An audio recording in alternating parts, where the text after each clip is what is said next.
డబ్బు, అనారోగ్యం, ఉద్యోగం, వ్యాపారం, అప్పులతో బాధపడుతున్నారా? మీకోసమే లాంచ్ యువర్ ఫ్యూచర్ ప్రోగ్రామ్. నమస్తే రమ్మగారు. నమస్తే జయ. రమ్మగారు, ఏదన్నా ఒక 4-5 ఎపిసోడ్లు వచ్చేలాగా ఒక సిరీస్ స్టార్ట్ చేద్దామండి. చేద్దాం జయ. విజయ విక్రముల కథ చెప్దాం. ఆ, విజయుడు విక్రముడు. ఓకే. ఇది నాకు పాత పుస్తకాల్లో దొరికింది జయ. చాలా కొంచెం పాతదే బుక్. ఏ సంవత్సరంలో పబ్లిష్ అయిందో కనపడలేదు, కానీ మానెం లింగరాజు గారు రాశారు దీన్ని. ఓహో, వారు ఎప్పుడు రాశారో, ఎందుకంటే భాష లేటెస్ట్ భాషగా లేదు, అదేలేండి. 70ల్లో భాష కాదనిపించింది. ఇంకా కొంచెం గ్రాంధికమైన భాషే ఉంది. మరి టఫ్గా ఉందని నేను చెప్పను, కానీ కొంచెం గ్రాంధిక భాషే ఉందన్నమాట. బాగుంది, మంచి కథ. ఓకే. ఒకవేళ లింగరాజు గారి తాలూకు వాళ్ళు ఎవరైనా ఈ కథ వింటే వారికి నా నమస్కారాలు. వారిని అనుమతి తీసుకునే అవకాశాలు అవి ఏమీ లభించలేదు. పుస్తకం పాతది కాబట్టి నేను ఆ కథని యథాతథంగా అక్కడ ఉన్నట్టుగా కాకుండా, భాష వేరేగా ఉంది కదా, సులువైన మార్గంలో అందించేస్తాను. తప్పకుండా రమ్మగారు. ఈ విజయ విక్రముల కథ ఏంటంటే, పూర్వమట మణిపురం అనే రాజ్యానికి న్యాయసింహుడు అని ఒక రాజుగారు ఉండేవారు. ఆయన భార్య పేరు ప్రభావతీదేవి. చాలా మంచి రాజు అట ఆయన. తెలుస్తుంది కదా, న్యాయసింహుడు. న్యాయసింహుడు బాగా పెట్టారు కదా. అదే కదా. ఎంతో అన్యోన్యంగా ఉండేవాళ్ళు. చాలా ధర్మం పట్ల నమ్మకము, న్యాయం పట్ల విధేయత, ఇలాంటి మంచి భావాలతోటి ఉండేవాడు. ఎంత బాగానో రాజ్యం చేసేవారు. రాజుగారు అంటే పంచప్రాణాలుగా ఉండేవాళ్ళట ప్రజలు. ఎప్పటికప్పుడు కాలం తప్పకుండా దేవాలయాల్లో పూజా విధానం నిర్వర్తించేవాళ్ళు. ఏ కాలంలో చేయవలసిన వ్యవసాయ పనులు ఆ కాలంలో చేయించి ప్రజలు సుభిక్షంగా ఉండేలాగా. దేశం సుభిక్షంగా ఎప్పుడు ఉంటుంది? సరైన సమయాల్లో, ఎండాకాలం నీటి ఎద్దడి లేకుండా చలికాలంలోనే బావులు పూడికలు తీయించడం, అవన్నీ ప్రత్యేకమైన పనులు కదా.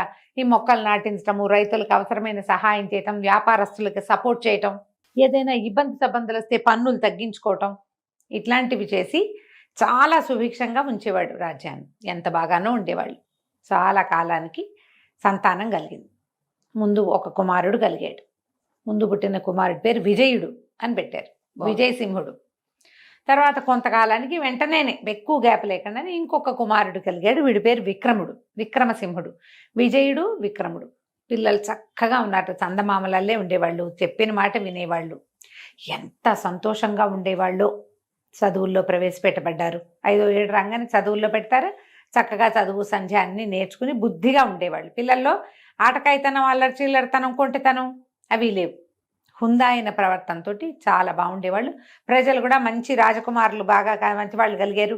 పిల్లలకి ధైర్య సాహసాలు అవి కూడా అభివృద్ధి అయ్యి దాంతోపాటు యుద్ధ విద్యలు అన్నీ నేర్చుకుంటే రాజ్యాన్ని రక్షించగలరు. ఇలా సంతోషంగా ఉండేవాళ్ళు. అయితే ఆ కాలంలోనట ఈ రాజభవనంలోనే బోలెడన్ని చెట్లు ఉండేవి.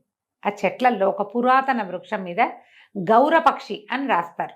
గౌరపక్షి అని ఒక పక్షి ఉండేదట, మగపక్షి. అది దానికి జోడు దొరికేది కాదు. అది వెతుకుతూ ఉండేదట. ఎంత వెతికినా దానికి జోడు కుదరల. సీజన్లు గడిచిపోతుండేవి. అయితే ఆ గౌరపక్షి పెద్దదనుకుంటా బహుశా సైజులో, అందుకే ప్రత్యేకంగా చెప్పబడుతుంది. ఈ గౌరపక్షి అట ఎవరికైనా సరే జీవన సాఫల్యం ఎప్పుడు లభిస్తుంది? మనిషికైనా జంతువుకైనా జీవన సాఫల్యం ఎప్పుడు లభిస్తుంది? మామూలుగా మనం ఏమనుకుంటాం చెప్పు? సరైన తోడు దొరికి, తోడు సంతానం, ఆ రెండు కావాలి. తోడు లేదు, సంతానము లేదు. అందుకని ఈ పక్షట సింహళ దేశం దాకా ఎగిరి వెళ్ళి సింహళంలో ఒక పెద్ద గౌరపక్షితోటి స్నేహం చేసి దాని కూతురుతోటి జతకట్టింది. శ్యామ అనే ఒక పక్షితోటి జతకట్టిందట. కట్టి చాన్నాళ్ళు సింహళంలో ఉండి తన సొంత ఊరికి వెళ్ళిపోవాలని, రాజభవనం అంటే దానికి ఇష్టం, వెళ్ళిపోవాలని కొన్నాళ్ళకి పక్షిని అడిగిందట శ్యామని.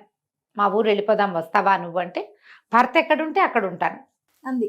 నువ్వు ఏ ప్రాంతం వాడివైతే నేను నిన్ను ఇష్టపడ్డాను, మన ఇద్దరం జతకడదామని అనుకున్నప్పుడు నువ్వు ఎక్కడికి తీసుకెళ్తే అక్కడికి వస్తాను, నన్ను రక్షించే పూచి నీది కదా అని చెప్పి ఇతనితో పాటు ఈ గౌరపక్షితో పాటుగా శ్యామ కూడా మళ్ళీ మణిపురానికి వచ్చేసింది. వెనక్కి తిరిగి వచ్చినాయి. ఆ చెట్టు మీద కాపురం పెట్టుకున్నాయి. కొంతకాలానికి ఆడపక్షి శ్యామ గుడ్లు పెట్టిందట.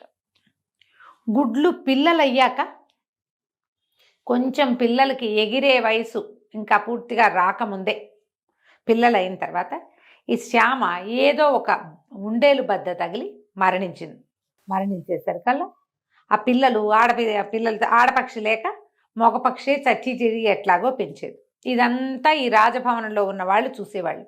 సెకండ్ ఫ్లోర్ థర్డ్ ఫ్లోర్ ఎక్కితే ఆ గూట్లో జరిగేదంతా కనపడేది.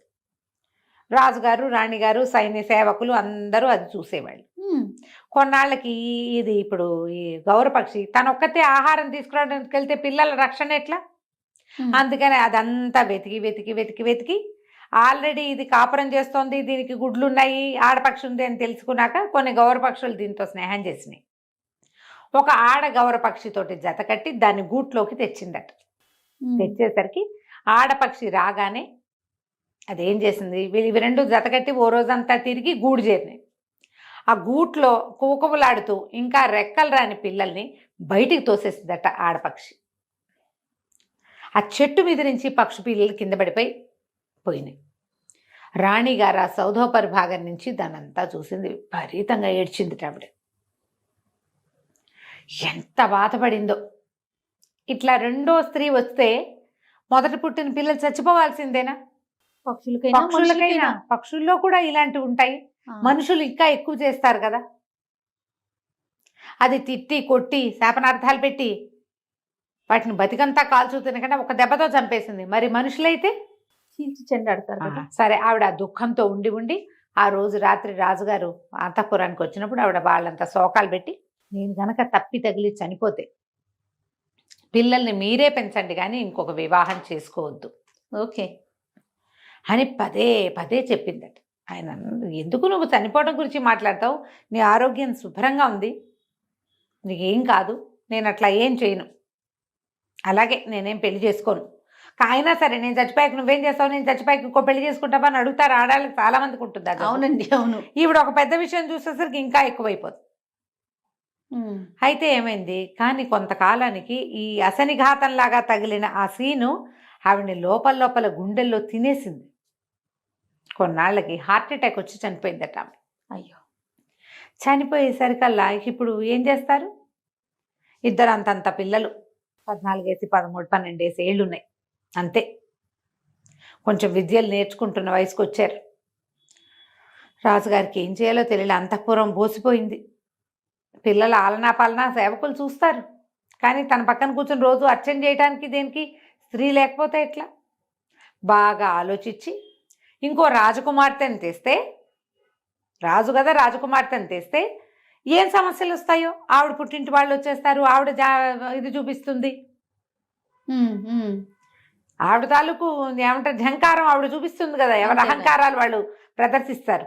అందుకని చిన్నింటి నుంచి తెచ్చుకుంటే లోబడి ఉంటుంది అమ్మాయిని. ఇది ఒక తెలివి తక్కువ ఆలోచన. ఆలోచించి పురోహితులకి వాళ్ళకి చెప్పారు, కులానికి వంశానికి తగ్గకుండా, కులం అనకూడదు, వంశానికి తగ్గకుండా మంచి వంశంలో జన్మించిన అమ్మాయిని ఎవరినైనా పేదింటి పిల్లని ఒకదాన్ని పట్టుకునండి పెళ్లి చేసుకోవటానికి. ఇది మంచి ఆలోచన చెడ్డ ఆలోచన రమ్మగారు? అంటే కరెక్ట్ ఏనంటారా? చాలా మంది ఇప్పుడు కూడా మనం చూస్తూ ఉంటాం, కొంచెం ఉన్నతమైన కుటుంబాల్లో ఉన్నవారు మా కుటుంబ సభ్యులను బాగా చూసుకోవాలి, తల్లిదండ్రులను బాగా చూసుకోవాలి, మంచి చెడు చూసుకుంటే చాలు, కొంచెం పేదింటి పిల్ల అయినా పర్వాలేదు. అలా ఉండదు అనే ఆలోచన. ఇప్పుడు బాగా చూసుకోవటం అనేది గుణాన్ని బట్టి ఉంటుంది, కానీ వాళ్ళు డబ్బులు ఉన్న వాళ్ళ పేదవాళ్ళ అని ఉండదు చేయ. కానీ వింటామా? పాతకాలంలో అలానే వాళ్ళు పేదింటి పిల్ల, కూటికి పేద కానీ గుణానికి పేద కాదు, ఇలాంటి డైలాగులు ఉండేవి అప్పట్లో. ఇప్పుడైతే అట్లా ఏమీ లేదు. ఇప్పుడు తూచే రైట్ తూచే. ఏ ఇంట్లో వాళ్ళైనా చిన్నింటి వాళ్ళైనా సరే గుణం చూసే గుణం లేకపోతే, మంచిగా ఉండే గుణం లేకపోతే పెద్దవాళ్ళు లేదు చిన్నవాళ్ళు లేదు, ఇలాంటి గుణాలు ఎవరి దగ్గరైనా ఉంటాయి, దుర్గుణాలు. దానికి పెద్ద చిన్న తేడా లేదు. వెతికి వెతికి వెతికి ఒక మహాద్భుత సౌందర్య రాశిగా ఉన్నటువంటి ఒక 16-17 ఏళ్ల అమ్మాయిని పట్టుకొచ్చారు. పిల్ల పేరు రత్నమాల, చక్కటిది. ఇంత అందంగా ఉండేసరికి రాజుగారు అమ్మాయి సౌందర్యానికి లోబడ్డాడు. ఆయనకు 40 వచ్చినాయి. మహాద్భుత సౌందర్య రాశి, చిన్నపిల్ల, యాక్టివ్గా చురుగ్గా ఏమిటో అదిగా ఇదిగా ఉండేసరికల్లా సహజంగా పడిపోతారు మగవాళ్ళు. అదే కదా. దాంతో ఈయన భార్య ప్రేమికుడైపోయాడు. ఆ అమ్మాయి వచ్చిన దగ్గర నుంచి ఈ మగపిల్లలిద్దరిని చూస్తే కళ్ళలో నిప్పులు పోసుకున్నట్టు ఉండేది దానికి.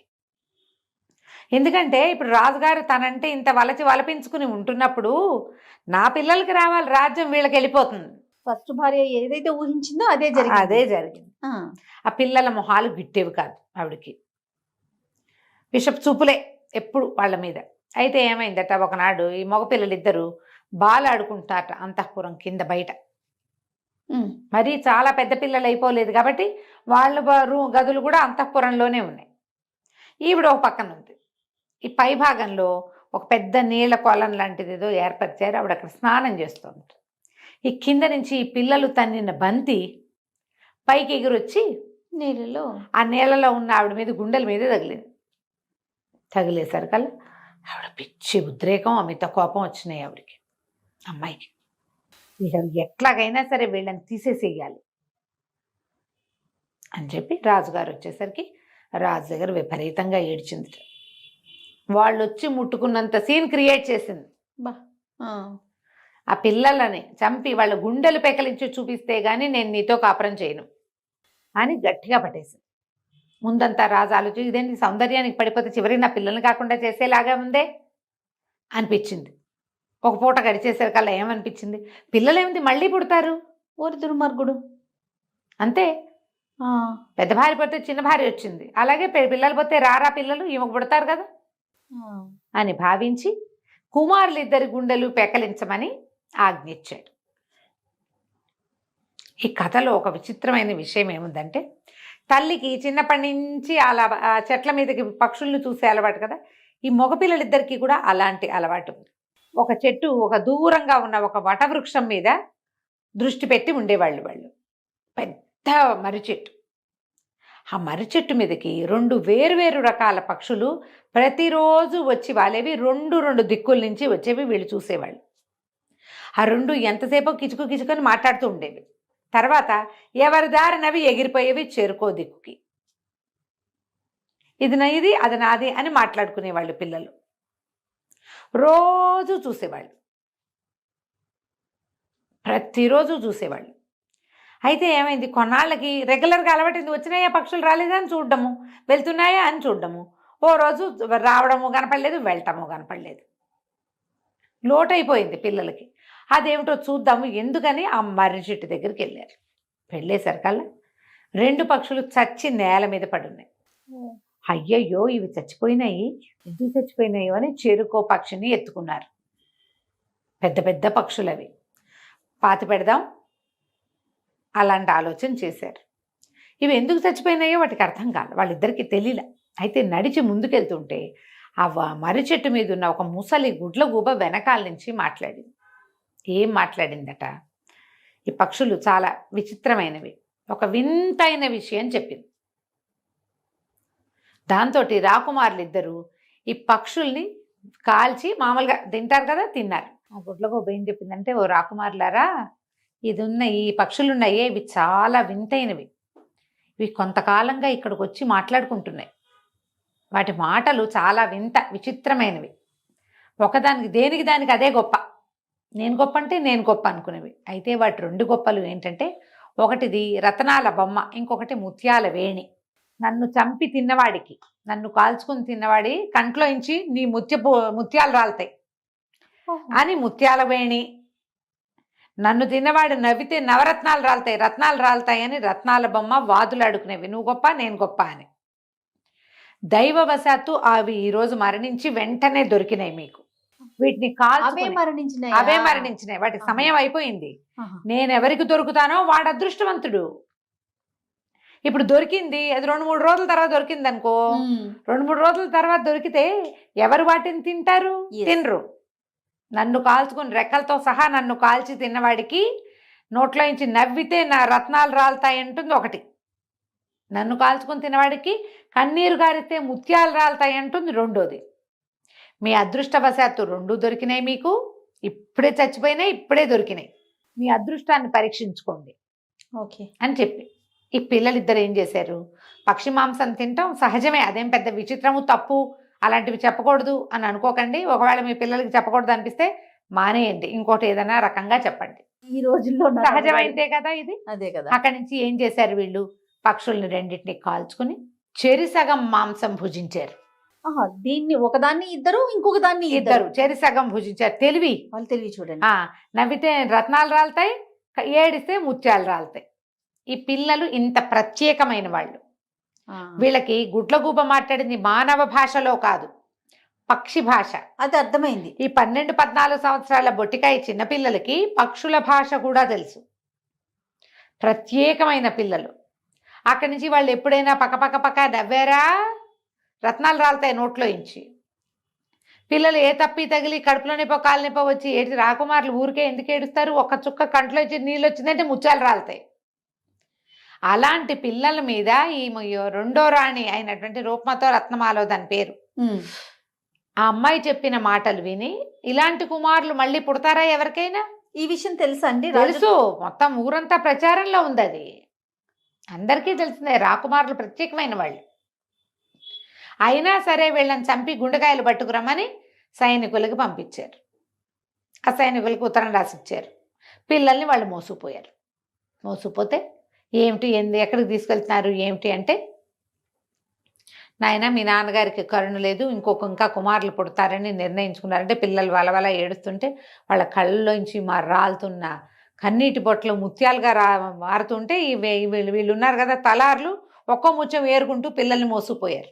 అబ్బా, మోసుకెళ్ళి చేతులు రావటల్లా చిన్న పిల్లలు రాకుమారులు, రేపొద్దున రాజు కావాల్సిన వాడు పెద్దవాడు, పిల్లలేమో ప్రత్యేకమైన పిల్లలు, ముట్టుకుంటే పాలుగారు ఎలాంటి వాళ్ళు, రాణిగారు ఎంత మంచిదో, లేక కలిగారు, చేతులు రావటల్లా చేయలేకుండా ఉండలేకపోతున్నారు. ఇంతలో ఏమైంది? సరే బాగా ఆలోచించుకుని తలార్లు ఏం చేశారు, పిల్లల్ని కూర్చోబెట్టారు, వంగబెట్టేశారు, ఇట్లా తలకాయల కిందకి పెట్టించారు. కత్తి ఎత్తేసరికి అలా వెనక నుంచి ఓ బాణం వచ్చి తగిలింది తలారికి. వాడికి తగల, ఆ కత్తి తగిలింది.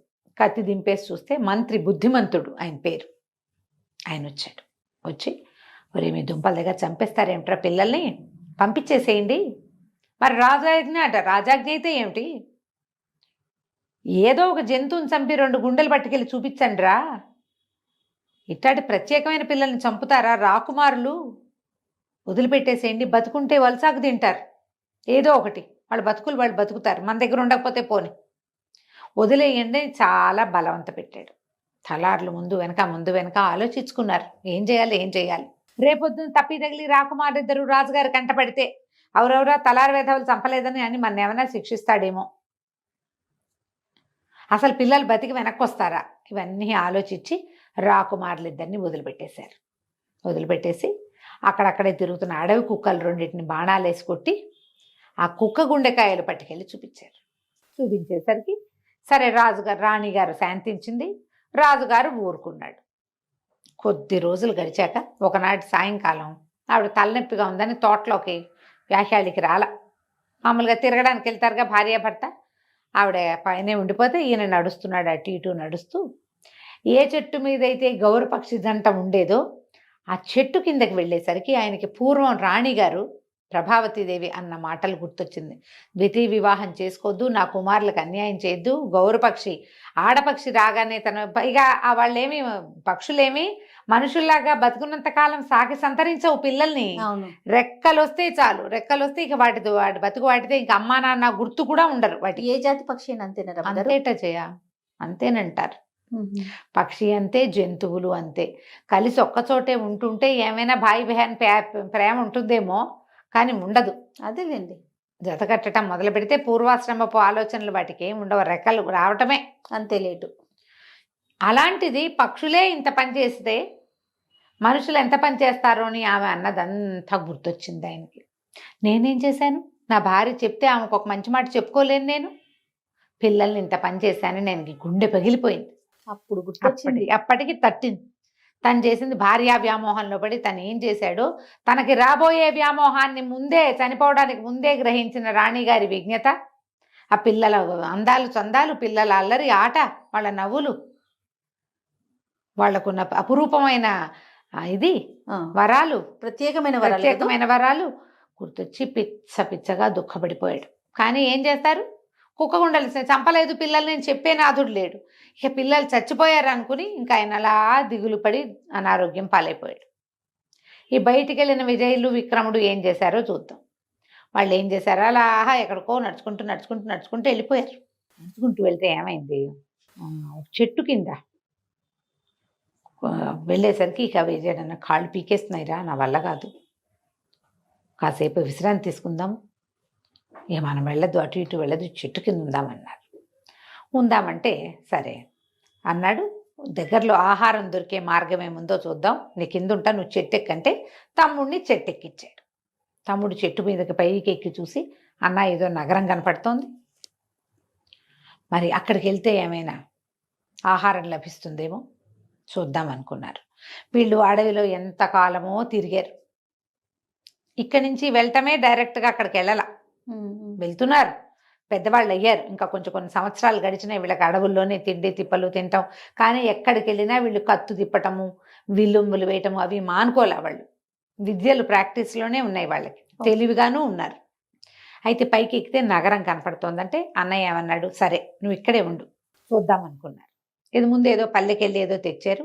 అక్కడి నుంచి ఏమైంది, అన్నయ్య ఏదో ఆహారం తేవటానికి వెళ్తే ఈ తమ్ముడు ఏం చేశాడు, చెట్టు ఎక్కినప్పుడు పైన 2 మైనాలు కనపడ్డాయి. ఆ మైనాలు ఏవో మాట్లాడుతున్నాయని చెట్టు పై కొమ్మల మీదకి ఎక్కి విన్నాడు. వినేసరికి ఆ మైనాలు 2 మాట్లాడుకుంటున్నాయి. ఏమని, ఇవాళ చాలా అద్భుతమైన రోజు. ఎంత అద్భుతమైన రోజు అంటే మనకు ఒక యోగం పట్టబోతోంది. మనని ఎవడు భుజిస్తాడో వాడు రాజు అవుతాడు అని చెప్తోంది మగపక్షి. పగపక్షి చెప్తే ఆడపక్షి అంది, నిన్ను తింటేనే రాజు అవుతాడు, నన్ను తింటే రాజు అవడు. ఈ సంగతి ఎవడికి తెలుస్తుంది? ఇప్పుడు మనని చంపబోయేవాడు ఎవడు? ఆనంగానే పిల్లాడు ఏం చేశాడు, టక్కిని పట్టేశాడు పక్షుల్ని. మళ్ళీ వాళ్ళు ఇన్ని రోజులు ఆహారంగా పక్షుల్నే తీసుకుంటున్నారు, పక్షులు గుడ్లు. మరి వాళ్ళు బతకాలి కదా, ఇంక వేరే దారేది ఆహారానికి? ఏవో కాయలు కసర్లు ఉంటాయి, మాంసాహారం కావాలి ఎంతో కొంత. పట్టుకున్నాడు. పట్టుకొని కిందకి వచ్చాక ఏమనిపించింది, ఈ పెద్ద మగపక్షిని నేను తినేస్తే నేను రాజు అయితే అన్నయ్య బంట అవ్వాల్సి వస్తుంది, అందుకని నేను తినకూడదు, ఇది అన్నయ్యకే పెట్టాలని అట్ట పెట్టాడు.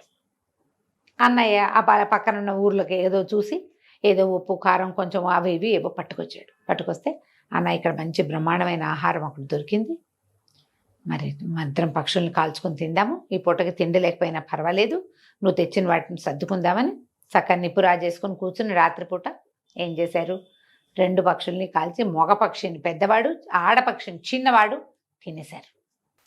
తినేసి ఇక బయలుదేరారు. చిన్నవాడు గట్టిగా నమ్ముతున్నాడు, పక్షులు వాటిలో అవి మాట్లాడుకునేటప్పుడు అబద్ధాలు ఆడవు, అన్నయ్య రాజు అవుతాడని నమ్మాడు.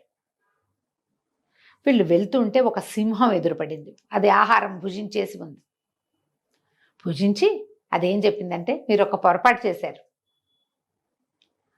పక్షుల్ని కనుక కాల్చకుండా తినుంటే వెంటనే రాజైపోయేవాడు, మీకు ఏ ఇబ్బందులు ఉండేవి కాదు. కాల్చి తినటం వల్ల మీకు కొన్ని కష్టాలు తప్పవు, రాజవటం ఖాయం. కష్టాలు అయితే ఉన్నాయి, కష్టాలు మీకు, మీ ఇబ్బందులు ఇప్పట్లో తీరవు. ఎప్పుడో రాజ్యాన్ని వదిలేసి రోడ్ల మీదకి వచ్చారు వీళ్ళు, అడవిలో పడి ఉన్నారు. మీ సొంత రాజ్యం ఉన్నా మీకు రాజ్యం లేని పరిస్థితి, కానీ కొన్ని కష్టాలు ఇబ్బందులు మీకు తప్పవు అని చెప్పి వెళ్ళిపోయింది సింహం. వీళ్ళకి సింహం భాష కూడా వచ్చు, జంతువులు పక్షుల భాషలు. నడిచి చూద్దామనుకున్నారు. అన్నయ్యకి కూడా తెలుసండి ఈ విషయం? తెలిసిపోయింది, చెప్పాడు తమ్ముడు, ఇది తినేసే నువ్వని. ఓకే, వెళ్ళారు ముందుకి. వెళ్ళగా ఏమైంది, ఒక చెట్టు ఎక్కి చూస్తే దగ్గరలో నగరం కనపడతాం. అన్నయ్య అన్నాడు, నువ్వు ఉండు, నేను నగరంలోకి వెళ్ళొస్తా, ఏమైనా పట్టుకొస్తాను. ఇద్దరం వెళ్ళి ఇద్దరం దొరికిపోయే బదులు నేను రాకపోతే నువ్వు నా కోసం వద్దు కానీ అని చెప్పి తమ్ముడిని ఇక్కడ అట్టి పెట్టాడు. కుర్రవాడు నగరంలోకి వెళ్ళాడు. ఆ రోజున ఆ నగరంలో, అది భద్రావతి నగరం, యువరాణికి ఇవి జరుగుతున్నాయి. ఏమిటది, మన స్వయంవరం జరుగుతుంది అక్కడ. ఎంతమందిలో రాజులు వచ్చి ఉన్నారు. అయితే యువరాణి ఏం ప్రతిజ్ఞ చేసిందట, భద్రగజం ఎవరి మెడలో దండ వేస్తుందో వాడిని పెళ్లి చేసుకుంటానని చెప్పింది. బాగుంది. వీడు ఏదైనా పని కానీ డబ్బులు కానీ అవకాశం కోసం కానీ వెళ్తే ఇదంతా జనమంతా ఆ సభలోకి వెళ్తుంటే ఈ కుర్రాడు కూడా సభలోకి వెళ్ళాడు, ఈ విజయుడు కూడా. ఆ భద్రగజం దోపలంతా తిరుగుతోంది, అదంతా యువతలకు వచ్చి సాధారణమైన బట్టల్లో యువతల నుంచున్న ఈ విజయుడు మెళ్ళ వేసిందంట. అందరూ కేకలు పెట్టారు, ఇదేంటి రాజకుమారులు వదిలేసి ఎవరో మామూలు వాడిని పట్టింది ఇది. కొంతమంది యువకులు పరిగెత్తుకుంటూ వచ్చేస్తే దండ తీసేశారు మెళ్ళలోంచి. వీడు కాదు అన్నారు. మళ్ళీ ఏనుకి దండ ఇచ్చారు. ఆ కుర్రాన్ని పోరా అవతల కంటే వీడు ఇటుపోయి ఇటు నుంచి పోయి అవతల పక్కన ఉంచున్నాడు. అదంతా తిరిగి వచ్చి మళ్ళీ వీడి మెళ్ళలోనే వేసింది దండ. యువరాజు మీకు కుర్రాడి మెళ్ళలోనే దండ వేస్తుంది. 2 సార్లు 3 సార్లు ఎన్నిసార్లు దండ తీసినా అది అక్కడే వేస్తాం. 3 సార్లు అయింది. అయ్యేసరికి అంత గగ్గోలు పెట్టారు, ప్రజలు అరిచి కేకలు పెట్టారు. యువరాణి ప్రతిజ్ఞ ఏమిటి, దండే ఎవరికి ఎవరి మెడలో వేస్తే పెడితే వారే. వాడు ముష్టివాడైనా మాస్టివాడైనా చేయవలసిందే పెళ్లి. యువరాణి కూడా తను ఒప్పుకున్న దానికి తను ప్రతిజ్ఞ చేసింది కదా, ఏనుగు చేసిన ఎంపికని నేను గౌరవిస్తానని.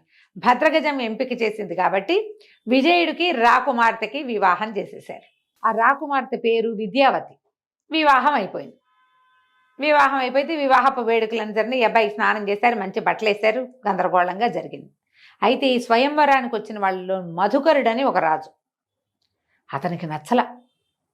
ఎలాగైనా ఈ విజయుని చంపేసి విద్యావతిని హ్యాండిల్ ఏమైనా సంపాదించాలి అన్న కోరికతోటి ఉన్నాడు. ఈ అబ్బాయికి మా తమ్ముడు అక్కడ ఉన్నాడు ఆ చెప్పే అవకాశం విజయుడికి లభించల. రాజు అవుతారని అన్న మాట, ఆ పక్షిని తింటే రాజు అవుతావు, పక్షులు చెప్పే నేను విన్నాను అని చెప్పాడుగా తమ్ముడు, అది ప్రూవ్ అయింది. కొంచెం ఇక్కడ సెటిల్ అయ్యాక తమ్ముడిని తెచ్చుకోవచ్చు అనుకున్నాడు. 4 రోజులైంది. ఈ పెళ్లి హడావిడిలో ఈ అబ్బాయి ఇక్కడ ఉండిపోయాడు, తమ్ముడు అడవిలో ఉండిపోయాడు. చూసి చూసి చూసి చూసి వాడు కూడా నగరం వైపుకి నడవడం మొదలుపెట్టాడు. నగరంలోకి నడిచొచ్చాడు. వచ్చి ఒక పెద్ద తోట ఏదో ఉంటే ఆ తోట బయట కూర్చున్నాడు. ఏం చేయాలో తెలియలే, కాలిపోతుంది కడుపులో. దానికి తోడు నడక. ఏదో కాస్త కాయ పండు తిన్నాడు కానీ ఆహారం సమృద్ధి అయింది దొరకల. అక్కడ ఏమి జంతువులు లేవు. ఏదో ఒకటి చంపి తినటానికి కూడా, వండుకుని తినడానికి జంతువులు లేవు, ఆహారం లభించలేదు. సరే ఉండేసరికల్లా ఆ తోటల పర్యవేక్షణ చేసేటువంటి ఒక అతను, పెద్ద తోటమాలిలో పెద్దవాడు అనమాట, పెద్ద అధికారి వచ్చి, ఏమన్నా దిగులుగా ఉన్నావు, ఏమిటి నీ సంగతి సందర్భం అంటే, ఏం చేయను, 4 రోజుల నుంచి ఆకలిగా ఉన్నాను, మా అన్న నన్ను అడవిలో విడిచిపెట్టి నగరంలోకి వచ్చాడు, మళ్ళీ రాలేదు, అన్న ఏమైపోయాడు అని దిగులు ఆకలి బాధతో ఉన్నానంటే, అతను ఏం చేశాడు, ఆ అధికారి కుర్రవాడికి భోజనం పెట్టించి, నువ్వు ఏదైనా పని చేస్తానంటే తోటలో పని చేయమని తోటలో పెట్టుకున్నాడు. ఒకే నగరంలో అన్నయ్య రాజైతే తమ్ముడు తోటమాలి అయ్యాడు. కొద్ది రోజులు ఇలా గడిచినాయి. ఒకనాడు ఒక విమానం లాంటిది ఈ ప్రాంతానికి వచ్చింది. ఒక ఆయన గాలిలో తిరిగే ఒక మర విమానాన్ని తయారు చేయించుకున్నాడు. అది ఈ తోట దగ్గర ఆగిపోయింది. దాన్ని ఏం చేసినా అది కదలకపోయేసరికి ఇది వరకు ఇట్లా అది ఆగిపోయినప్పుడు ఒక నవయువకుడిని బలిస్తే అది కదిలిందట. ఓహో. దాంతో ఆ విమానంలో వచ్చినటువంటి వ్యాపారస్తుల కుటుంబం ఒక యువకుడి కోసం చూడడం మొదలుపెట్టారు. వాళ్ళకి తోటలో ఉన్న చిన్నవాడి విక్రముడి మీద దృష్టి పడింది. విక్రముడి కోసం ప్రయత్నం చేశారు. ఈ తోటమాలిల మీద అధికారి ఉన్నాడు కదా, ఈ కుర్రాడు నా హయాంలో ఉన్నాడు, 1,00,000 వరహాలు ఇస్తే కుర్రాడిని ఇస్తానని ఒప్పుకున్నాడు. 1,00,000 రూపాయలకి నరబలికి విక్రముడిని అప్పచెప్పాడు. అమ్మేస్తే వాళ్ళేం చేశారు, పిల్లాడిని దగ్గర తీసి మాట్లాడి, మా ఇది ఆగిపోయింది, మేము వచ్చిన విమానం ఆగిపోయింది, అందుచేత నిన్ను బలివ్వటానికి కొన్నామని చెప్పేశారు. కలివిడి లబోదిబొమ్మని లబలబలాడి, నన్ను బలివ్వద్దు, మీ విమానాన్ని నేను బాగు చేసి పెడతా, బలిస్తే అయిపోదు, విమానాలు యంత్రాలు అవి రిపేర్ చేయాలి, నేను ప్రయత్నం చేస్తానని శ్రద్ధగా దాని ఏర్పాటంతా చూసి కొన్ని మీటర్ల కిందకి పైకి తిప్పి కాస్త రిపేర్ చేసేసరికల్లా అది కదలటం మొదలుపెట్టింది. వాళ్ళు ఆ 1,00,000 వదిలేసుకుని ఈ అబ్బాయిని కూడా వదిలిపెట్టి, బాబు వెళ్ళిపో, అనవసరంగా నిన్ను బలిచ్చేవాళ్ళము, నీ వల్ల రిపేర్ ఎట్లా చేయాలో కూడా తెలిసింది మాకు, వాళ్ళకి ఇంత పిల్లలు ఉంటే వాళ్ళని దగ్గర కూర్చోబెట్టుకుని చూపించాడు, ఇది నొక్కాలి, ఇది లాగాలి, దీనివల్ల ఇది కదులుతోంది, ఇది సరి చేస్తే అది సరిపోతుంది, గ్రీజ్ పెడితే కూడా సరిపోతాయి ఒక్కొక్కసారి పెద్ద పెద్ద ప్రాబ్లమ్స్. దాంతో వాళ్ళు విక్రముడిని వదిలిపెట్టేశాడు. ఆ విక్రముడు కూడా చిచ్చి వీటితో ఉండకూడదు, డబ్బుల కోసం చూసుకుని వృధాగా నా ప్రాణాలు తీయటానికి చేశాడే, మోసకాడు, వాళ్ళతో వెళ్ళి వాళ్ళకి పని ఉంది అని చెప్పి నన్ను పంపించేశాడు, చచ్చినా ఇంకా తోటమాలి దగ్గరికి వెళ్ళకూడదు, సరే అన్నయ్య ఎలా ఉంటే అలా ఉంటాడు, నేను ఇక్కడి నుంచి వెళ్ళిపోతానని తోటమాలిని వదిలిపెట్టేసి వెళ్ళిపోయాడు. ఇంతలో అక్కడ ఏం జరిగిందంటే, రాజభవనంలో ఈ రాజకుమార్తె విద్యావతి తను పెళ్లి చేసుకుంది కదా విజయుని, ఈ అమ్మాయి ఏమిటి భద్రగజం ఎవరికి దండేస్తే వాళ్ళని పెళ్లి చేసుకుంటానని కొట్టేసింది. ఆ గుంపు చాలా మంది వచ్చారు రాజకుమారులు. వచ్చిన వాళ్ళలో మధుకరుడు అనే ఒక రాజకుమారుడు, వాడు హట్ అయ్యాడు కదా, అతను ఏం చేశాడంటే తన రాజ్యంలో చాటింపు వేసేట, ఎవరైతే విద్యావతిని నాకు తెచ్చప్పచెప్తారో వాళ్ళకి అర్ధరాజ్యం ఇస్తాను. ఏది పెళ్ళైన పిల్లని రాజ్యంలో సగం మందికి నచ్చల ఆ మాట, వివాహితం తెచ్చుకోవటమే కర్మ. 3-4 ఆడపిల్లలు వస్తారు శుభ్రంగా, మేమంటే మేమని ఒకేసారి వస్తారు కూడా. ఒక్కింటో నుంచే 4 పిల్లల్ని పెళ్ళైనా చేసుకోవచ్చు. వివాహిత, పైగా ఏదో ఒక ప్రతిజ్ఞ పెట్టుకుని పెళ్లి చేసుకున్న పిల్లని తెచ్చుకోవటం ఏంటని జనాలు ఎవరికి నచ్చల ఆ ప్రకటన. కానీ ఒక ముసలమ్మ తన మనవడికి అర్ధరాజ్యం కావాలని నేను వెళ్ళి సాధించుకొస్తానని వీళ్ళ రాజ్యానికి వచ్చింది. హేమపురం ఆ రాజ్యం పేరు, ఆ విద్యావతి ఉన్న రాజ్యం. ఈ ముసలమ్మ వచ్చి ఇక్కడ వీళ్ళతో పాటు ఉండి, విజయుడు విద్యావతి వాళ్ళతో పాటే ఉండి చాలా నమ్మించింది. మంచి మాటలు చెప్పి చక్కగా అలంకారం చేసి మంచిగా భార్యాభర్తలు ఇద్దరు కలిసి ఉన్నప్పుడల్లా సరదాగా కబుర్లు చెప్తూ బాగా అలవర్చి వాడికి ఏమిటి ఎలాగైనా విజయుడిని సంహరించి ఈ పిల్లని విద్యావతిని తీసుకెళ్ళాలి. ఆవిడ తనతో పాటు గాలిలో ఎగిరే ఒక మంచాన్ని, యంత్రంతో ఎగిరేదాన్ని, చిన్నవి సైజు విమానం లాంటి దాన్ని తెచ్చి రాజభవనంలో ఓ పక్కన రహస్యంగా పెట్టింది. రోజువారీ పాలు పట్టుకొచ్చి ఇచ్చేది ముసలమ్మ. అందులో ఏలకులని, కర్పూరని, రుచికరమైన పదార్థాలు వేసేది. అట్లా ఇప్పుడు రోజువారీ ముసలమ్మ తెచ్చే పాలు తాగటానికి అలవాటు పడిన విజయుడు ఒకనాటి రాత్రి ఆమె తెచ్చిన విష పాలు తాగి మరణించాడు. లబో దిబో అక్కడి నుంచి అంత్యక్రియలు చేసేసారు. అయ్యో. చేసేసాక ఈ విద్యావతి విపరీతంగా ఏడుస్తుంటే ఈవిడ ఆ అమ్మాయిని ఏం చేసింది, ఇట జనం ఆచరించి వీళ్ళందరిలో ఉంటే నువ్వు ఇట్లాగే ఉంటావు రా అని అంతఃపురం ఓ పక్కకి తీసుకెళ్ళి తను ఏ మంచాన్ని అయితే తన యంత్ర సహాయంతో ఎగిరేదాన్ని తెచ్చిందో ఆ మంచం మీద కూర్చోబెట్టింది. ఆ పిల్ల ఏడుస్తూ మెల్లిగా జారబడింది. కొద్దిగా చీకటి పడేసరికి ఈ ముసలమ్మ ఏం చేసింది, దాని మేటలన్నీ తిప్పి తలుపులు తెరిచేసరికి ఇది మంచం ఎగరటం మొదలుపెట్టింది. ఈ పిల్ల బాగా ఏడుస్తూ ఉంది. ఏడ్చి మెల్లిగా జారబడి మాగన్నుగా నిద్రపెట్టింది. ఆ మంచం ఏమో ఆకాశంలో ఎగిరిపోతుంటే ముందుకు వెళ్ళాక కొంత దూరం వెళ్ళేసరికి చల్లని గాలి, పువ్వుల వాసన తగిలేసరికి పిల్ల తెల్లబోయింది. నిద్ర పట్టింది. సడన్గా చలేస్తే మనకు మెలకు రాదు. పిల్లలు లేచి చూసుకుంటే ఇంకేముంది, మంచం మీద పైన వెళ్తోంది. తను మంచం మీద పైన వెళ్తుంది. మంచం మీదే ముసలిది కూడా కూర్చుని ఉంది. క్షణం అయ్యేసరికి ఆ అమ్మాయికి అర్థమైంది. అటు ఇటు చూస్తే తను ఎటువైపు వెళ్తుంది, రాజ్యం నుంచి బయటికి వెళ్ళిపోతున్నట్టు తెలుస్తోంది. ఇప్పుడు అటు ఇటు చూసుకుని భర్తని ఇదే ఏదో చేసేసింది ముసలిది, ఇది ఏదో దొంగయత్నంతో నా దగ్గరికి వచ్చిందని ఏం చేసింది, దభేల్మని మంచం నుంచి కిందకి దూకేసింది. దూకటం కింద ఏదో నదిలో పడిపోయింది. ముసలిది హాహాకారాలు చేసింది కానీ తను దూకలేదు, పట్టుకోలేదు. ఏం చేస్తుంది, ఆ మంచంతో ఎగురుకుంటూ ఆ మధుకరుడి రాజ్యానికి వెళ్ళిపోయింది. ఈ పిల్ల ఇట్లా నదిలో దూకేసింది అనేసరికి అతను చాలా చింతించాడు. రాజ్యంలో అందరూ చెప్పారు పతివ్రతగా ఉంటారు ఆడవాళ్ళు, ఇట్లాంటి పని చేయకూడదు అని. అయ్యో అక్కడైనా బతకనిచ్చాను కాదే, మొగుడు పోయాడు, ఇది అయిపోయింది. దాంతో ఏం చేయలేక ఊరుకున్నాడు. మధుకరుడు ఒప్పుకొని ఊరుకున్నాడు. ఇంకేం జరగల. ఆ అమ్మాయి ఇక్కడ చెరువు ఒడ్డున పడిపోయింది, నదిలో పడింది, కొట్టుకుని నది ఒడ్డుకి కొట్టుకొచ్చింది ఓ పక్కకి. అదే సమయానికి ఈ అబ్బాయి విక్రముడు ఈ తోటమాలి దగ్గర నుంచి వెళ్ళిపోతూ అటు ఇటు ఏదో చిన్న పొన్న పనులు చేసుకుంటూ అదే రాజ్యంలో ఉన్నాడు. ఈ రాజ్యపు పొలిమేరల దగ్గరికి వచ్చేసరికల్లా కాస్త మంచినీళ్ళు తాగుదామని నదిలోకి దిగితే నది ఒడ్డు నుంచి కొట్టుకొచ్చి విద్యావతి కనపడింది అతనికి. అయ్యో ఎవరో స్త్రీ ఉందని తను గబగబా వెళ్ళి చూస్తే రాజ ఆభరణాలు అవి చీర అవి చూస్తే ఎవరో రాజకన్యలాగా ఉంది. ఆమెను బయటికి లాక్కొచ్చాడు, గట్టు మీదకి ఓ పక్కకి తీసుకొచ్చి అడిగాడు, ఎవరమ్మా ఏమిటి అంటే ఆవిడ వాళ్ళ ఏడ్చి నేనేం చేయను, కొద్ది రోజుల క్రితమే నా వివాహం అయింది, నేను రాజకుమార్తెని, నా పేరు విద్యావతి, విజయుడు అని నా భర్త చాలా అద్భుతమైన వాడు, అతను నవ్వితే రత్నాలు రాలుతాయి. అడిగాడు, ఏడిస్తే కన్నీళ్ళు గారితే ముత్యాలు రాలుతాయా అన్నాడు. తెలీదు, నవ్వుతాడు, నవ్వితే రత్నాలు రాలుతాయి, నాన్నేమో ఇట్లా అతను కాస్త చనిపోయాడు, ఎంత అద్భుతమైన వాడు అనేసరికల్లా కుర్రాడు ఏడవటం మొదలుపెట్టాడు. చనిపోయాడు అనగానే అన్నయ్య చచ్చిపోయాడు అని అర్థమైందా, ఇక ఏడవటం మొదలుపెట్టాడు. వీడు ఏడుస్తుంటే కళ్ళలోంచి ముత్యాలు రాలుతుంటే అమ్మాయి నిర్ఘాంతపోయి చూస్తోంది. ఏడిస్తే నీళ్ళు ముత్యాలు రాలుతాయి కదా. అదంతా చెప్పి మెల్లిగా అమ్మాయి కళ్ళు మూతలు పడిపోయింది, చచ్చిపోయేసరికల్లా ఈ అబ్బాయి బోళ్ళంతా దుఃఖించి అయ్యో అన్నయ్య నేను కలిసి వచ్చాను, రాజు అవుతాడు అనుకుని పిట్ట మాంసం అన్నయ్యకే పెట్టాను, అయ్యో చచ్చిపోయాడు, ఆ వదిన కూడా ఇక్కడ పోయింది, ఇప్పుడు నేనేం చేయను, నాకు ఏది దిక్కు, అన్నయ్య ఏ నాటికైనా నాకు కనపడతాడని కదా నేను ఆ రాజ్యంలో ఉన్నాను. సరే ఒక ఎత్తైన చెట్టు ఎక్కాడు, ఎక్కి ఊరిపోసుకుందాం అనుకున్నాడు. చచ్చిపోతా నేను కూడా అని చెట్టు ఎక్కాడు. ఎక్కేసరికల్లా కింద నుంచి ఎవరో ఒక ముసలమ్మ కేకలు పెట్టింది, బాబు బాబు చెట్టు మీదకి దిగు, ఆత్మహత్య మహాపాపం, కిందకి రా కిందకి రా, నీకు ఒక మంచి మాట చెప్తానని కేకలేసి వేసేసరికల్లా పైకి అర్థం కాల, ఎవరో పిలుస్తున్నారని దిగాడు.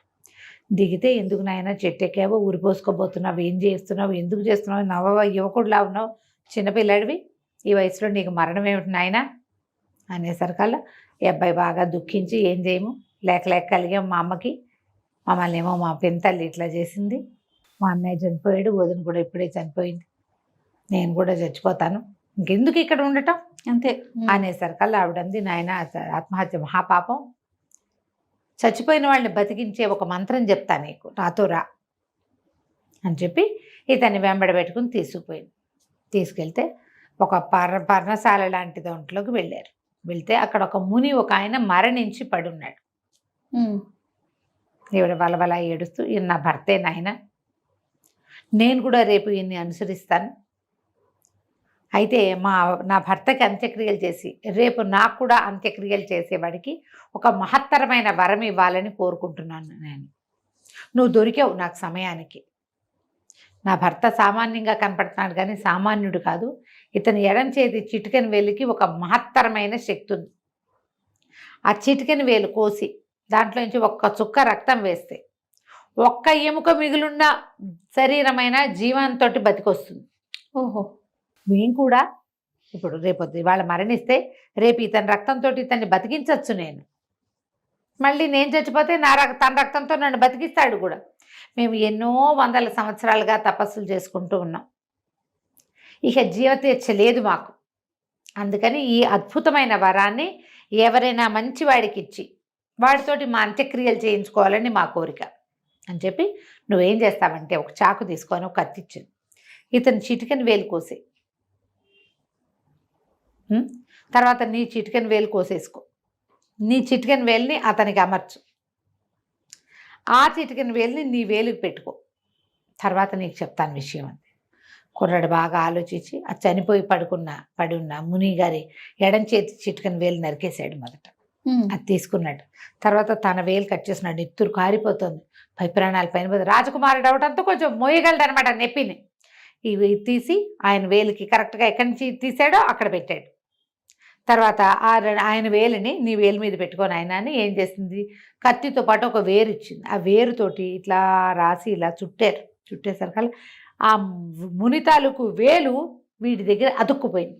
ఓ, దీనికి ఒక్క బొట్టు ఇట్లా సూది పెట్టి గుచ్చి ఒక డ్రాప్ వేస్తే చచ్చిపోయిన వాళ్ళు బతుకుతారు. బాగుందిగా. అక్కడి నుంచి ఏం చేసింది, ఆయన నా భర్తకు అంత్యక్రియలు చేద్దాం పట్టు అంటే కుర్రాడు ఏం చేశాడు, బయటికి వెళ్ళి ఒక చీటి పేర్చి ఈ మునిగారి శవాన్ని మోసుకెళ్ళి అక్కడ పెట్టి దాని మీద నదికి పోయి శుభ్రంగా స్నానం చేసి వచ్చి సరే ఆమె చీతి వెలిగించి మర్నాడు ఉదయం అస్థి సంచయనం కూడా చేసి తన నదిలో కలిపాడు.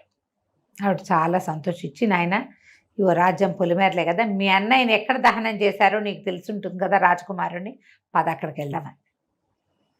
ఇతను ఆవిడ ఇద్దరు కలిసి వెళ్ళారు. వెళ్తే రాజుగారి శ్మశానం దాకా వెళ్ళి శ్మశానంలో వాళ్ళని కనుక్కున్నారు. ఎక్కడ మొన్న కొత్త రాజుగారు యువరాణి భర్తని దహనం చేశారు, బోర్డు అది పెట్టుంది. ఈ కుర్రాడు వేలికి ఒక చిన్న ఘాటు పెట్టి నెత్తురు ఆ మట్టి మీద వేస్తే అక్కడున్న ఆ వాట్లలోంచి చిన్న చిన్న అవశేషాలు మిగులుతాయి. 2 రోజులు కూడా కాలేదు, ఒక్క రోజేగా అయ్యింది. అవును, లేచి కూర్చున్నాడు విజయుడు. తమ్ముడిని చూసి కావలేసుకున్నాడు, ఏమిట్రా నాయన నువ్వు ఇక్కడ ఉన్నావు, ఎక్కడికి వచ్చావు, నేను ఎక్కడన్నా నువ్వు ఎక్కడున్నావు, ఇదేమిటి ఇక్కడ ఉన్నాం మనం అంటే జరిగిందంతా చెప్పాడు. చెప్పిన తర్వాత ఇక విద్యావతి మరణించింది, ఆమె జోలు లేదు వీళ్ళకి. అయ్యో, ఇక ఈ బతికొచ్చిన దీంట్లో అది మర్చిపోయారు. అక్కడి నుంచి మర్నాడు ఏమైంది, ఆ ముసలమ్మతో కలిసి ఆవిడ దీనికి వచ్చారు, ఆశ్రమానికి వస్తే మర్నాడు ఆమె మరణించింది. అన్నదమ్ములు ఇద్దరూ కలిసి దహన సంస్కారాలు చేశారు. చేసిన తర్వాత ఇంక అక్కడి నుంచి బయలుదేరి వెళ్ళిపోయారు.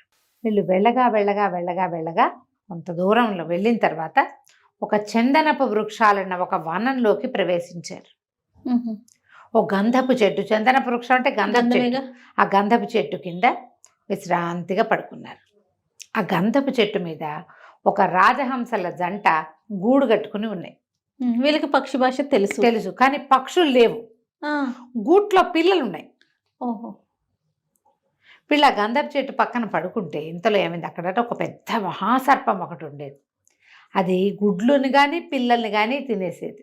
దానికి ఆహారం దొరికితే దొరికినట్టు, ఎప్పుడైనా దొరకకపోతే పైకెక్కి చూసి ఏముందో తిని తినేసేది. పడేసేది. పాము ఇట్లా పైకి వెళ్తుంటే పిల్లలు అమ్మో అమ్మో అమ్మ అమ్మ అని పిలిచినాయి. భయం వేస్తోంది అని వీళ్ళకి వినపడింది. మామూలుగా పక్షి కూతలుగా భావిస్తే పక్షి కూతలే, అదే పట్టించుకునేవాళ్ళు కాదు. అక్కడి నుంచి విజయుడు ఏం చేశాడు, రయ్యమని లేచి ఆ పైకెక్కుతున్న పాముని 2 ముక్కలుగా కొట్టేశాడు. తెగి పడిపోయింది పాము. పక్షి కూతలు మానేసినాయి. వీళ్ళిద్దరూ పక్కన పడుకొని నిద్రపోయారు. ఆ రాజహంసలకి ఇప్పటికి ఎంత కాలంగానో ఆ గంధపు చెట్టు మీద గూడుంది, పిల్లలు బతకటం లేదు వాటికి. ఓకే. ఏ పూట సాయంత్రం వచ్చేసరికి గుడ్లు ఉంటాయా లేదా భయమే, పిల్లలు ఉంటాయా లేదా భయమే. ఈసారి గుడ్లు పిల్లలు అయ్యాయి, పిల్లలు ఉంటాయో ఉండవో తెలీదు. అవి తిరిగి వచ్చేసరికల్లా పిల్లలు సురక్షితంగా ఉండేసరికి పిల్లలిద్దరూ అవి 2 పిల్లలు 3 పిల్లలు 3 వాళ్ళు ఆ పిల్లలు అడిగినాయి, మీకు మేమే మొదటి సంతానమా, మాకంటే ముందు పిల్లలు పుట్టారా అని అడిగితే ఇప్పటిదాకా పుట్టలేదు, ఇప్పుడే మొదటి సంతానం మీరు అని చెప్పేసరికల్లా ఆ పిల్లలు ఏమన్నాయంటే, అయితే మీరు కృతజ్ఞతలు చెప్పాల్సిన వాడు ఒక రాజకుమారుడి కింద పడుకున్నాడు, ఒక మహాసర్పం ఆ సర్పాన్ని అతను చంపేశాడు, మమ్మల్ని రక్షించాడు, ఇక మాకే బాధ లేదు, మీకు కొన్నాళ్ళు పోయాక మాకు రెక్కలు పుట్టుక వచ్చాక మీరు మమ్మల్ని ఎగిరించవచ్చు అనేసరికి రాజహంసలు ఆశ్చర్యపోయింది. 2 దిగొచ్చి ఈ రాజకుమారులు ఇద్దరు పడుకున్న చోట కూర్చుని ఏడవటం మొదలుపెట్టాయి. విపరీతంగా శోకించింది. రాజకుమారులు ఇద్దరు లేచారు. లేస్తే వాళ్ళు అన్నారు, మేమేం చేయలేదు మిమ్మల్ని, మేము మీ జోలికి కూడా రాలా, ఊరికే పడుకున్నాం, రేపు లేచి వెళ్ళిపోతాం, నేను చేసిన పొరపాటల్లో ఒక రాజసర్పం పైకి చెట్టెక్కుతుంటే దాన్ని కొట్టేశాను, గంధపు చెట్టుకి దెబ్బ తగిలిందా, మీకు ఏమైనా ఇబ్బంది అయిందంటే అవి 2 తెగేడిచి, నాయన ఇప్పటికి ఎంతకాలంగానో పిల్లలు దక్కలేదు మాకు, మా పిల్లల్ని దక్కించిన మహానుభావుడివి, నీకు ఏ సహాయమైనా చేయగలుగుతాం మేము, ఓకే, నీకు ఏది కావాలంటే అది చేస్తాము అని చెప్పి కావలిచ్చుకుని ఎంతో సంతోషంగా వాళ్ళతో పాటు గడిపినాయి. పూలబంతి అనే రాజకుమార్తెను చూసి ప్రేమలో పడ్డాడు విజయుడు. హంస ఏం చేసింది, రాయవారానికి ఉత్తరం రాయించి, నువ్వు ఉత్తరం రాయి, నలదమయంతుల మధ్య రాయవారం చేసింది మేమే కాబట్టి మేము పనిచేస్తానని ఉత్తరం రాయించి పూలబంతి దగ్గరికి తీసుకెళ్ళింది. ఆ పూలబంతి కూడా ఆ ఉత్తరం చూసుకుని, నేను నిన్నెంత మొదటి చూపులోనే ప్రేమించాను, మా కోట దగ్గరకు వచ్చేసేయి, రాత్రి ఒక తాడు వదిలిపెడతాము, నువ్వు అది పట్టుకుని పైకి వచ్చేసేయి అని ఉత్తరం రాసింది. రాసేసరికల్లా ఆ ఉత్తరం పుచ్చుకుని హంస అక్కడికి తీసుకెళ్ళి, ఈ ప్రయత్నం ఎందుకు, ఇదంతా వద్దు, మన దగ్గర రాక్షసుడు ఉన్నాడు, ఇంతకుముందు బ్రహ్మరాక్షసుడి దగ్గర ఉండేవాడు కదా జ్వాలాముఖుడు, అతన్ని పిలిపించు, అతని క్షణాల్లో నిన్ను తీసుకెళ్తాడు, తెల్లవారుజామున నువ్వు వచ్చేదాకా అక్కడే ఉండమని చెప్పు అని చెప్పి జ్వాలాముఖుడిని పిలిపించి జ్వాలాముఖుడు భుజాల మీద ఎత్తుకుని విజయుడిని అంతఃపురానికి చేర్చాడు. రోజు అంతఃపురానికి వెళ్తాం, తెల్లవారే మళ్ళీ జ్వాలాముఖుడితో వచ్చేయటం. తెల్లారేసరికి జ్వాలాముఖుడు వెళ్ళిపోతాడు, పగలు కనపడ్డు కదా. అవును. సరే ఏమైంది, ఈ అబ్బాయి వచ్చిన రోజు రాత్రి వీళ్ళిద్దరూ తెల్లవార్లు ఇద్దరు కబుర్లు చెప్పుకొని భార్యాభర్తల సమాగమాన్ని అనుభవించేశారు. తెల్లారేసరికల్లా ఈ రాజకుమార్తెకి స్నానం చేయించడానికి ఒక దాది వస్తుంది. వాళ్ళు రోజు బుట్టెడు మల్లెపూలతోటి అమ్మాయిని తులాభారం వేస్తారు, వాళ్ళ అలవాటు.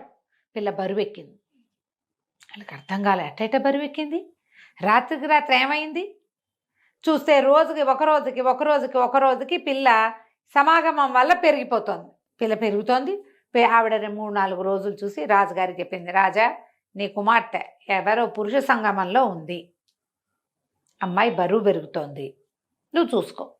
ఇక తెల్లవార్లు కాపలా పెట్టారు, విచ్చుకత్తులు పెట్టారు, ఎప్పుడు రాత్రి వచ్చేస్తున్నాడో వాడు తెలీదు. తెల్లారేసరికి 1/2 కేజీ 1/4 కేజీ పెరిగిపోయేది పిల్ల.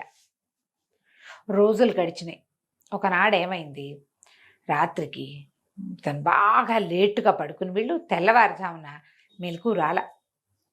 తెల్లవారేదాకా సూర్యోదయం ముందు దాకా ఉంటాడు జ్వాలాముఖుడు, వెళ్ళిపోయాడు.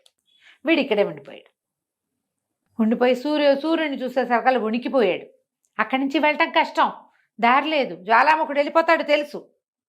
వణుకుతూ అన్నాడు, మనం దొరికేశాము, పట్టుబడిపోతాము ఇవాళ మనం అని అన్నాడు. అనగానే పొద్దున్నే సూర్యోదయం అవ్వగానే కర్టెన్లు తీయటానికి వచ్చే దాసి అది వినేసింది. పురుష స్వరం వినపడుతోంది. ఇక పరిగెత్తింది రాజుగారి దగ్గర. ఎవరో మొగ్గొంతు వినపడుతోంది అనగానే సైనికులు వచ్చి పడ్డారు. మన విజయుడిని పట్టేశారు. పట్టేసి రాజుగారి దగ్గరికి తీసుకుపోయారు. ఆయనేమో శిరచ్ఛేదానికి ఇది ఇచ్చేసాడు, శిక్ష వేసాడు. ఈ రాకుమార్తె పరిగెత్తుకుంటూ వచ్చేసి ఏం చేసింది, ప్రాణాలకు నా ప్రాణం అడ్డేస్తాను అని చెప్పి తండ్రికి చెప్పి మొల్లో నుంచి కత్తి తీసుకుంది. ఇతన్ని ఏదైనా చేసేటడితే ముందు నేను చచ్చిపోతాను అంటే రాజు అన్నాడు, ఎందుకమ్మా, నీకు ఇక్కడైనా మంచి సంబంధం చూసి పెళ్లి చేయాలనుకున్నాను, ఇతను ఎవరో కూడా తెలియని వాడితోటి ప్రేమ ఏమిటి నీకు అంటే, ఎందుకు తెలియదు, నాకు మనిషి తెలుసు, పుట్టు పూర్వోత్తరాలు నువ్వు విచారించు, కానీ ఇతనితో ఆల్రెడీ నేను సంసారంలో ఉన్నదాన్ని, గాంధర్వ వివాహం చేసుకున్నాను, ఇతను మరణం తర్వాత, భర్త మరణం తర్వాత నేనేం చేస్తాను ఇక్కడ, నాకు ఇంకో పెళ్లి చేయలేవు నువ్వు, దాని బదులు నేను ముందే పతివ్రతగా, ముందే ముత్తైదుగా చచ్చిపోవడమే మంచిది అనేసరికి ఆయనకి ఏం చేయాలో తెలియలే. అది నిజమే, కోపం వచ్చి వాడి శిరచ్ఛేదం చేస్తే వాడితో గడిపిన ఈ పిల్లని తను ఏం చేయగలడు. దాంతో ఆయన సర్దుకునే విజయుని ఆ సైనికుల దగ్గర నుంచి విడిపించి కూర్చోబెట్టుకుని, నాయన ఎవరు నువ్వు, ఏమిటి సంగతి, సందర్భం అన్ని కనుక్కునేసరికి విషయం బయటపడింది. వీళ్ళు రాకుమారుడు కదా ఇతను, ఇట్లా మా తండ్రి ద్వితీయ వివాహం చేసుకోవటం వల్ల ఇలా జరిగింది, మా తమ్ముడు కూడా ఉన్నాడు, మేమిద్దరం అన్నదమ్ములం అని చెప్పేసరికి సరే ఈ లోపల ఏమైంది, తెల్లవారేసరికి జ్వాలాముఖుడు వెళ్ళిపోయాడు, రాకుమారుడు ఇల్లు చేరలేదు, విజయుడు, హంస విక్రముడు భయపడి చచ్చిపోతున్నారు, ఏదో అయిపోతోందని, ఏమవుతోందో తెలియటల్లా. ఈ లోపల సైనికులు వెళ్ళి విక్రముడిని, మీ అన్నగారుని రాజుగారు అల్లుడిగా చేసుకోబోతున్నాడు, రమ్మని పిలిచేసరికి విక్రముడు కూడా వచ్చాడు. ఈ రెండో కుర్రాన్ని చూసేసరికి మంత్రి గారికి అనిపించింది, చక్కగా ఉన్నాడు పిల్లవాడు, రాజుగారు అమ్మాయినేమో పెద్ద బాబాయికి ఇస్తారు, మా అమ్మాయిని రెండో అబ్బాయికి ఇచ్చి పెళ్లి చేస్తానని అడిగాడు ఆయన. అక్కడి నుంచి చక్కగా అంగరంగ వైభవంగా రాజుగారి కూతుర్నేమో విజయుడికి, మంత్రి గారి కూతుర్నేమో విక్రముడికి ఇచ్చి పెళ్లి చేసేసారు. హాయిగా ఉన్నారు. అయితే అక్కడ ఏమైంది, ఈ పిల్లల్ని ఆయన గుర్తొచ్చింది కదా వీళ్ళ నాన్న, భార్య ఏం చెప్పింది బాధపడుతూ, ఆయన కళ్ళు పోయినాయి ఏడ్చి. ఆ రూపమతికి కూడా ఏమనిపించింది, ఆవిడకేమో ఎప్పటికే సంతానం కలగల, ఇంతకాలం అయిందా, 10 ఏళ్ళు అయిపోయింది, 12 ఏళ్ళు, ఇన్నేళ్ళు అయిపోయింది కదా పిల్లలు బయటకు వచ్చేసి, ఇది కనీసం తలకొరివి పెట్టే దిక్కు లేకుండా అయిందే, రాజుకి లేదు నాకు లేదు, వృధాగా ఆ పిల్లల్ని చంపించానని సవితి కుమారులను ఉంచుకుంటే రాజ్యానికి దిక్కుండేది, రాజుకు తలకొరివి పెట్టేవాళ్ళు, నన్ను చూసుకునేవాళ్ళు, నేను ఈ పని చేశాను, పొరపాటు చేశానని చాలా దుఃఖపడేది ఆవిడ కూడా. అయితే ఈ హంసట ఒకరోజు ఇది అన్నదమ్ములిద్దరికీ చెప్పింది, మీరు హాయిగా ఉన్నారు, సుఖంగా ఉన్నారు, కానీ మీ నాన్న మీకోసం ఏడ్చి కళ్ళు పోగొట్టుకున్నాడు, ఓహో మీ సవితల్లి కూడా దుఃఖంగా ఉంది, ఈ రాజ్యం అంతా అలోలక్షణాన్ని అఘోరిస్తోంది, ఎందుకంటే వారసులు లేరు అని అనేసరికి వీళ్ళు ఏమన్నారు, సరేనని రాజుగారితో చెప్పి ఈ జ్వాలాముఖుడి సహాయంతో ఒక వాహనం తయారు చేసుకుని దాని మీద భార్య సమేతంగా తమ రాజ్యానికి వెళ్ళిపోయారు. ఎవరో పరరాజులు దండెత్తొస్తున్నారు అనుకున్నారట వీళ్ళని చూసి, ఎవరో వస్తున్నారు మన మీదకని, ఏమని శబ్దం చేస్తూ పైనుంచి వస్తే మీద పడతారనుకుంటారు కదా.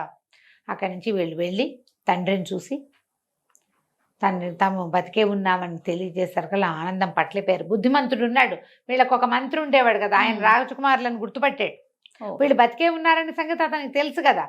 అక్కడి నుంచి కావలించుకున్నారు. సరే వీళ్ళు ఏం చేశారు, ఈ జ్వాలాముఖుడి సహాయంతో కళ్ళు కూడా తెప్పించారు తండ్రికి.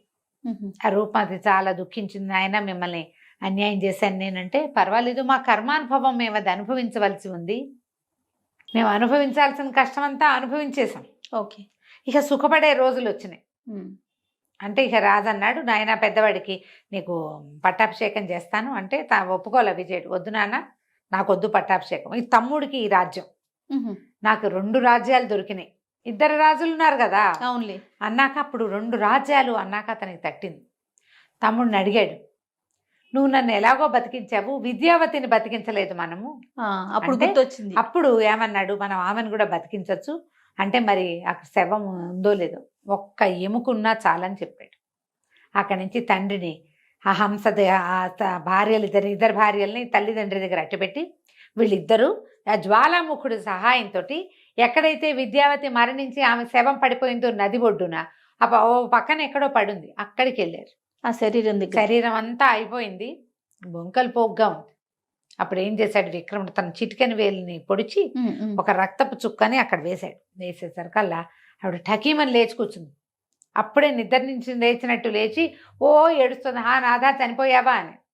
ఈ ప్రత్యక్షంగా కనపడేసరికి ఆశ్చర్యపోయింది. భర్తను ఎట్లా బతికొచ్చావు నువ్వు, ఎలా జరిగింది ఇది అనేసరికి అదంతా చాలా పెద్ద కాశీ మజిలీ కథ చెప్తానని చెప్పి ఆమెని తన ఇది ఎక్కించుకుని, ఈ వాహనం చేశారు కదా ఒక భూతాల వాహనం, అది ఎక్కించి ఆమె తండ్రి రాజ్యానికి తీసుకెళ్ళి తను బతికే ఉన్నట్టు విద్యావతి కూడా జీవించే ఉన్నదని ఆమెకు పిండ ప్రదానం చేశారు వాళ్ళు. అవును, తీసుకెళ్ళి చూపించి తర్వాత అక్కడి నుంచి తండ్రి దగ్గరికి వెళ్ళి తన పూలబంతిని కూడా తీసుకుని, పూలబంతి తండ్రికి ఒకతే కూతురు, విద్యావతి తండ్రికి ఒకతే కూతురు, ఈ 2 రాజ్యాలకి రాజయ్యి విజయుడు రాజ్యాన్ని పరిపాలన చేశాడు. ఇక్కడేమో విక్రముడేమో తండ్రి రాజ్యాన్ని ఏలుకున్నాడు, సుఖంగా సంతోషంగా ఉన్నారు.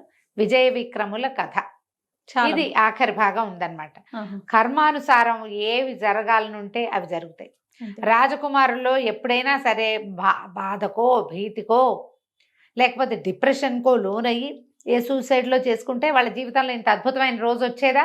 అవును, ఉంటుంది. ప్రతి వాడికి ముందు కాలం మంచి కాలమే ఉంటుంది. ఎప్పుడు కూడా ముందు వచ్చేవి మంచి రోజులే. ఇవాళ మనం కష్టపడుతున్నాం బాధపడుతున్నాము అంటే రేపు రాబోయే రోజు మంచి రోజు. ఆ రోజు కోసం ఆగాలి, దానికోసం నిలబడాలి, దానికోసం ప్రయత్నం చేయాలి, హోప్ఫుల్గా ఉండాలి తప్ప అప్పటికప్పుడు ఇక చాలే ఈసారికి ఇంకా చాలు ఇదంతా నేను పడలేనంటే ఇక నువ్వు దేనికి నిలబడ్డట్టు? అంతేగా. అపూర్వమైనది మానవ జన్మ, ఇంతకు ముందు లేదు, ఇక ముందు రాకపోవచ్చు. దొరికిన ఈ శరీరాన్ని కాపాడుకోవాలి, హాయిగా సంతోషంగా ఉండేందుకు అవకాశం మళ్ళీ వస్తుందని నమ్మి దాని మీద దృఢంగా ఉంటే వీళ్ళిద్దరు చూడు రాజకుమారులు, తండ్రితోటి చంపించాలన్న మాట అనిపించుకున్న వాళ్ళు చివరికి తండ్రికి ఆసరా అయ్యారు, ఎన్నో రాజ్యాలు సంపాదించుకున్నారు హాయిగా. కథ కంచికి మనం ఇంటికి. రైట్ రమ్మ గారు, నమస్తే. నమస్తే జయ.